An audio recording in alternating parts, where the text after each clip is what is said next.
Beautiful ladies and knightly men crowded the ramparts to watch the spectacle as the gates of the city opened to allow the Bashal to ride out of the city upon an impressive mount.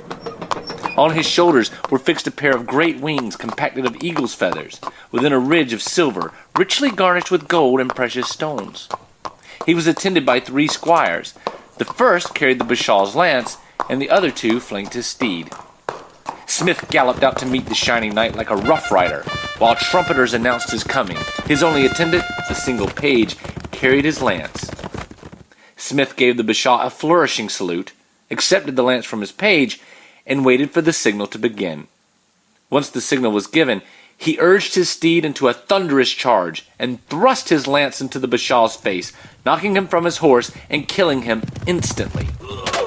Per the terms of the challenge, Smith dismounted, drew his sword, and chopped the Bashal's head from his neck. Smith remounted his horse and galloped off to present the severed head to his commanding officer, General Moises, while the Bashal's men carried the headless body back into the fortress. All of this happened so quickly that the Turks watching from the wall were in a state of shock. Once the surprise wore off, the Bashal's friend, Grualgo, turned red with rage, and before he had an opportunity to think better of it, immediately issued a challenge to Smith to regain the Bashal's head.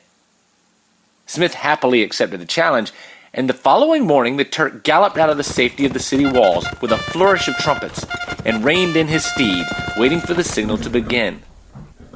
Once the trumpets blared, the 2 men charged one another, and their lances each splintered upon the other's armor, but neither man fell from his horse. Both men then drew their pistols, and at the signal fired. Smith was struck upon his armor breastplate, startling him, but not injuring him. He returned fire, striking his rival in the arm and causing the Turk to lose control of his horse. Grualgo was flung from his saddle, and Smith promptly dismounted, drew his sword, and took possession of the Turk's head. Smith also decided to keep Grualgo's horse and armor, but allowed the Turks to return to the city with the man's body and fine clothes. Emboldened by his 2 victories, Smith decided to issue a challenge of his own.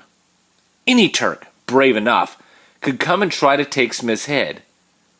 Bani Mulgro, a giant of a man, rode out of the city sneering at the small Christian soldier mounted before him.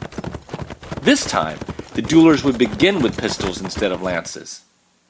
At the signal, both men fired their pistols, but both balls bounced harmlessly off armor.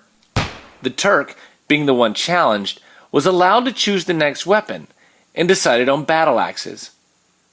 Smith and Mulgro retrieved their axes and galloped toward each other with a battle cry echoing from each man's lips.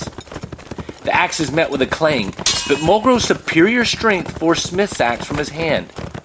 The axe fell to the ground with a thud, and Smith nearly fell with it, but was somehow able to remain in the saddle.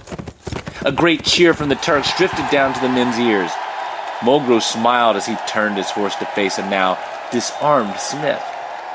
The giant Turk galloped towards Smith while swinging his heavy axe at the Christian's head. Smith was too quick for him, however, and managed to not only duck the blow, but to also draw his sword. As Mulgro rode past, Smith stabbed the Turk just below the armor protecting the small of his back. Mulgro screamed in agony as he fell to the ground with a thud. The cheers from the rampart ceased as Smith dismounted his horse, stood over Mulgro, and took his head.